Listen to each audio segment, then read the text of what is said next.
La Roma ha vissuto una settimana surreale. Perché dico surreale? Forse può sembrare eccessivo, ma sono quelle settimane dove si mette un po' in discussione tutto. E questo solitamente accade quando è finita la stagione. Quando è finita, oppure quando non c'è più un obiettivo raggiungibile.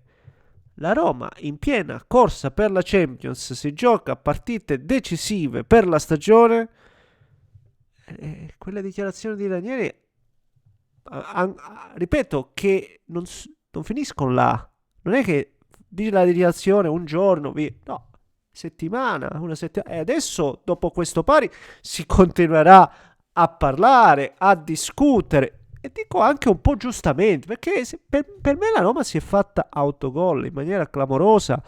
E oggi butta via una grande occasione, quella di giocare contro un Atalanta, squadra forte, l'abbiamo detto tante volte, ma l'Atalanta, la sua fish, la sua possibilità, se l'è giocata con la Juventus, giocando anche una grandissima gara, ma oggi sentivo continuare a dire il telecronista, non l'Atalanta, ma anche se vinceva l'Atalanta, cioè arriva a dire anche se vinceva, e l'Atalanta i giocatori, lo sapeva benissimo, tant'è che all'intervallo tre campi e togli De Ketelare.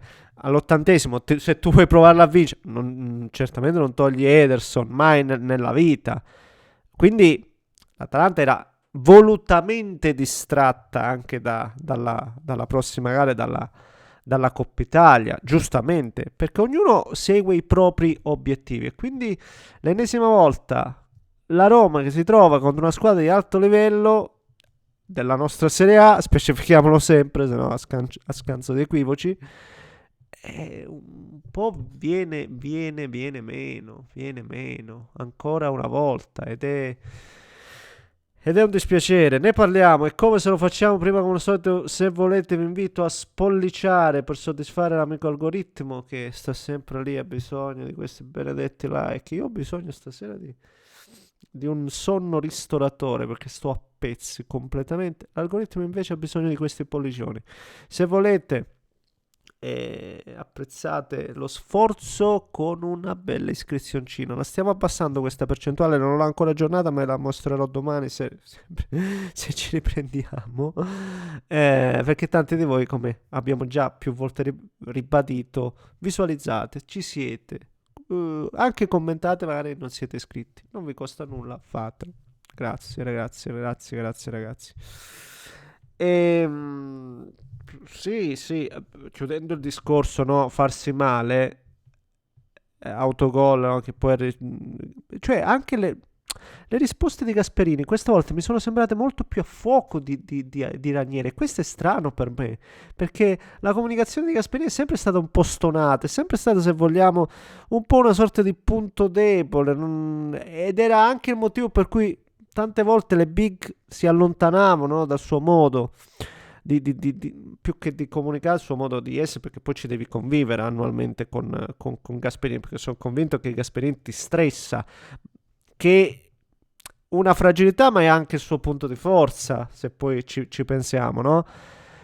E quindi, però, che una persona come Ranieri sia cascata nel tranello nel momento decisivo, boh, per me rimane veramente un grande rebus.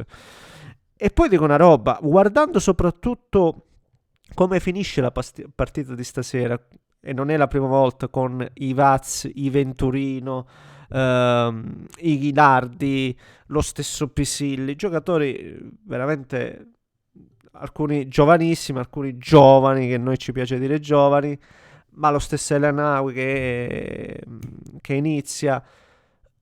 Qua c'è un lavoro da fare, c'è un lavoro da fare per la Roma. E la bravura di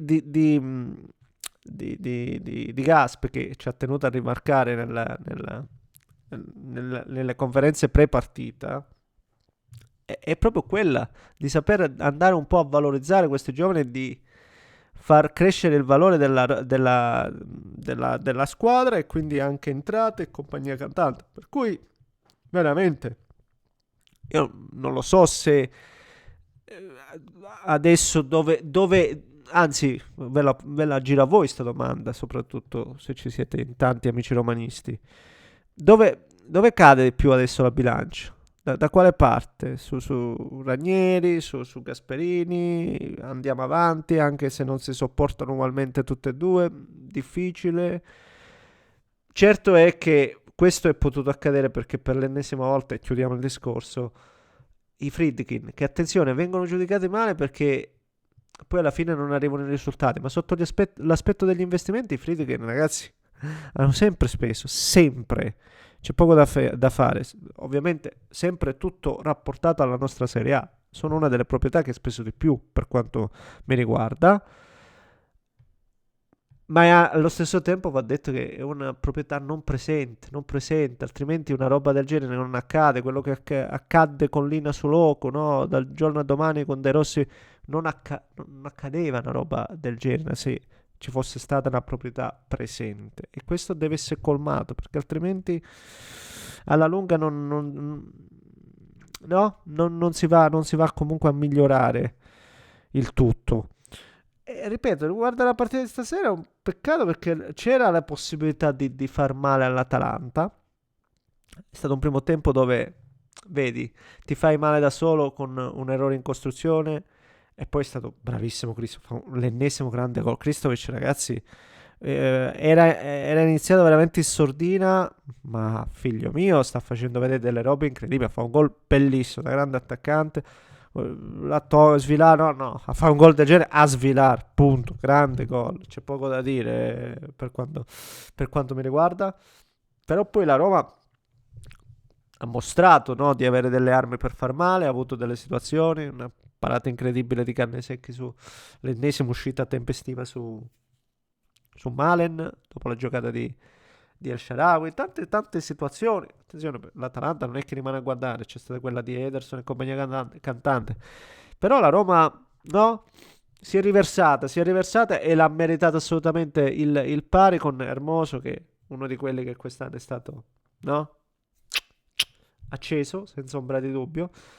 Però nella ripresa è mancata qualcosa e lo dicevo prima negli uomini che ho elencato. Ancora qua c'è gente che deve essere valorizzata, deve crescere, gli va dato del tempo, altre scelte vanno fatte magari su giocatori che hanno dato. Bisogna fare secondo me questo era veramente, è da considerare veramente come il punto d'inizio. Se lo si considera come un qualcosa di assolutamente no, questo è il punto d'inizio, anche perché la Roma non è che viene da un campionato vinto e oggi si trova dove si trova. No, la Roma veniva si trova in questo loop da una vita praticamente. Per cui bisogna trovare solo la soluzione vincente. Mi serve un fazzoletto e ce l'ho perché sto malissimo. E Malen che ti dà quella sensazione di giocatore, scusate,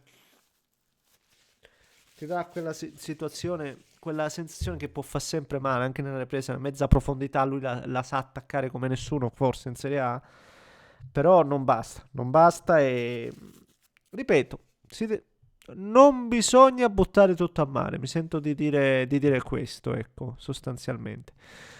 Reputo assurdo l'autogol che si è fatta la Roma nell'ultima settimana. Per Roma intendo Ranieri nella fattispecie, soprattutto perché io massima stima per Ranieri, però una roba che non riesco a capire, magari io perché da esterno, non lo so. Vabbè, ditemi la vostra e un grande abbraccio da Neschio.